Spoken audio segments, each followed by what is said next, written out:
ഇതിൽ തന്നെ ഇപ്പം ഈവനിങ് ബാച്ചിന്റെ ഒരു ഡ്യൂറേഷനും എത്ര മണിക്കൂർ ഇരിക്കേണ്ടി വരും, അവർക്ക് പ്രിപ്പയർ ചെയ്യാനുള്ള ടൈം എങ്ങനെ കണ്ടെത്താം, അതും കൂടി ഒന്ന് പറഞ്ഞാൽ നന്നാവില്ലേ? ഇപ്പം വൈകുന്നേരം പഠിക്കുന്ന ആൾക്കാരെ സംബന്ധിച്ച്. അതായത് ഇപ്പോൾ ഡേ ടൈമൊക്കെ നമ്മളൊക്കെ 6 to 7 hours ക്ലാസ് പോകും, ഫിസിക്കൽ ക്ലാസ്. ഈവനിങ് ബാച്ചിൻ്റെ അഡ്വാൻറ്റേജ് എന്താണെന്ന് വെച്ച് കഴിഞ്ഞാൽ മാക്സിമം 2 hours ക്ലാസ് വരുന്നുള്ളൂ പെർ ഡേ. അതിൽ തന്നെ വീക്കിലി എല്ലാ ദിവസവും ക്ലാസ് എടുക്കില്ല.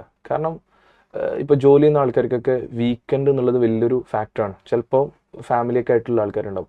അപ്പോൾ എന്ത് ചെയ്യുക, അങ്ങനെയുള്ള ആൾക്കാർക്ക് ഇപ്പോൾ ഒരു 5 days ക്ലാസ് എന്ന് വിചാരിക്കുക. 5 days ക്ലാസ്, ഒരു ദിവസം 2 hours, 10 hours, totally 10 hours content അതിലുണ്ടാവും.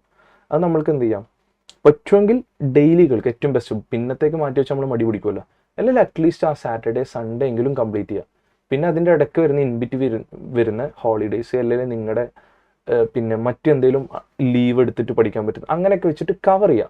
അതായത് ഒന്നും ലേറ്റായി കൊണ്ടുവരുത്. ലാസ്റ്റ് എല്ലാം കൂടി ഒരുമിച്ചാകുമ്പോൾ നമ്മൾക്ക് ഓവർലോഡ് ആവും. ടൈം സ്പെൻഡ് ചെയ്യുക, ടൈം ഇൻവെസ്റ്റ് ചെയ്യുക, പൈസ ഫിനാൻസിനപ്പുറത്തേക്ക് അതിലൊരു സമയം കണ്ടെത്തുക എന്നുള്ളതാണ് ഭയങ്കര പ്രയോറിറ്റി. കുറച്ച് കുട്ടികൾ ഇതുപോലെ പ്രസന്റ്ലി ഗവൺമെൻറ് കോളേജിലും അല്ലാത്ത എയ്ഡഡ് കോളേജസിലൊക്കെ പഠിക്കുന്ന കുട്ടികൾ ഈവനിങ് ഓൺലൈൻ ബാച്ചിന് കയറാറുണ്ട്.